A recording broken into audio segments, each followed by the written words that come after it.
The second how goes very much with that, and it's another attitude.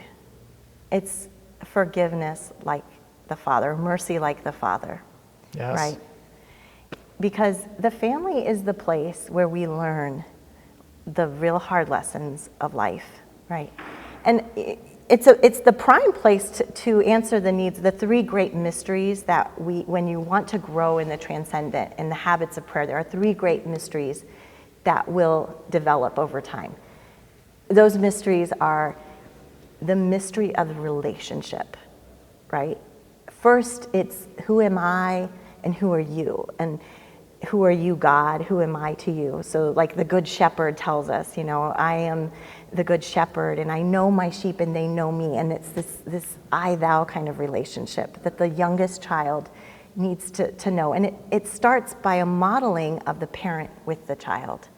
Like a lot of children really see in their mother or their father, in the caregiver, that example that begins that mystery of relationship. But then as they get to middle school, they start, having a sense of justice and about their place and the rules, and that's not fair. It's all about the vine and how we're connected, and what I do affects you. And so it's a relationship in community. And then as they become adolescents, it's the relationship of, like, how am I meant to serve? Like, what are my gifts for? What is my vocation? What is my work, my mission, like you said before, right? Right, and then they get a little older, and it's almost like this spousal relationship with God, of like, no longer do I call you servants, I call you friend, or you are my beloved. And it has to grow, and so you can't have just one kind of prayer. You have to have different kinds of prayer that meet the needs of that mystery of relationship. At the different stages of life. At the different stages. Right. And the family has the ability to kind of, when you know someone, you can sort of know what they need. Much better than even the catechist at school. And they only get them for this year or that year. But in the family, we have to watch. Like scientists, we observe our children and we're like, what are they getting into and how can I meet those needs? And then there's the mystery of life and death. And we live that in family. When grandparents pass away, or an untimely death of a friend or a pet, those are really great opportunities, right? And even, the mysteries of the seasons and time passing, and that sense that we all have, that things keep changing. Nothing is the same. Oh, I have a new teacher, or now we have to wear masks in school, and there's mourning, and there's grief, and then there's renewal and life. And so these mysteries that we celebrate sacramentally, of course, primarily in the Eucharist, that mystery then is lived in the day-to-day in a family at different levels, right? And the child's understanding of this mystery and how it affects them slowly opens. The littlest child doesn't understand death. That's why it's so frightening when they want to run out into a street. You're like, you're going to get hit by a car. They don't know what that means. Right. Meanwhile, we're terrified. Exactly, because we've seen what can happen, and yeah, that is very challenging to relay and to understand that a child before 6 has no ability to abstract in a way to understand death, but they can miss, and start realizing that bad things happen. And so the other mystery is the mystery of time, right? And it's like one of those things where I ask you, can you describe time? You know what it is, but how do you define time, right? And we see it passing in our face. Even St. Augustine had a lot of trouble describing time, that's right. Right, it's a great mystery, but our faith gives us tools in which to live in this eternal now, but also know that it has particular moments that we know are passing. And so how are things always the same and yet different? And the liturgical calendar gives us a beautiful way to enter into the mystery of time, right? And we can do those in very incarnational, like physical ways that we experience in our 5 senses in the family.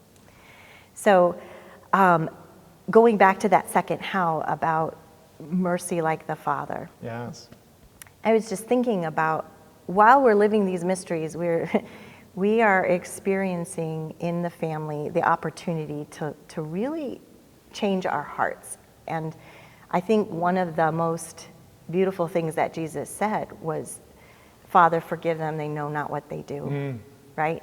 As he's being crucified, he's forgiving. And how many times as a parent in a family, you have to say that. I mean, I remember when one of my teenagers yelled at me, Mom, you never do anything for me. You're always just thinking about yourself. And the first time he said it, I mean, I just was like, I gave up this and my body and my career. And I mean, I wanted to say all that. And I learned to be like, forgive him. He doesn't know what Or the maxims, you know, Jesus saying, pray for those who persecute you. That's not like an ISIS, right? That's my 4-year-old.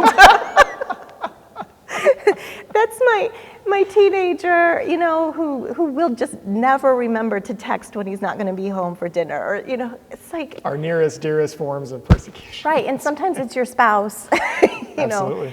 And that is where you're practicing this love, right? And we've had lots of opportunities during a pandemic where we're home with each other, living many griefs, many losses, to practice mercy like the Father, that we give the benefit of the doubt to the other one. We give them a new start every day. We start off. We pray, you know, forgive us our trespasses as we forgive others. Yes. And we just try to cultivate, you know, in our families, this forgiveness, this trying to uplift each other, you know, not allowing people to tear each other down, not allowing people to assume the worst in the other, but trying to just have that mercy, right? I was thinking about the parable of the forgiving father and how... Also known as the prodigal son. The prodigal son, right. But the forgiving father, now that's important, yeah. Right, because the focus is on, look at how our Father is with the one who comes to him and says, hey, I'd like my share of the inheritance. I wish you were dead, essentially. You know, like, that's what... It's pretty stark. That's when you get your inheritance, right? And the Father, this is so interesting. He doesn't say, no, it's going to hurt you. You don't know, you're not old enough to know what to do with it. He gives it to him. He gives him enough rope to hang himself. He goes off and does what among the Jewish people would be like the worst possible thing. He ends up in a far off land, spending everything, and gets to such a low point that he's feeding pigs, which were such an unclean animal. And he's wishing he could eat the food of the pigs. That's when he has his conversion. He's hit rock bottom, that's right. Yeah. And what does the Father do when the Son comes back? He doesn't, I told you, I knew that if you went and did this, you were good. Hey, everybody, look what he did. You know, he doesn't talk to other people about how wretched his son was or anything. I'm really coming down hard on sons. My daughters, too. We all would love to have a father like the one who comes racing out, and before we can even, you know, stammer out our apology, has already put the robe on, the sandals on the feet, the ring on the finger, and said, come home. That's beautiful. Yeah. It's beautiful.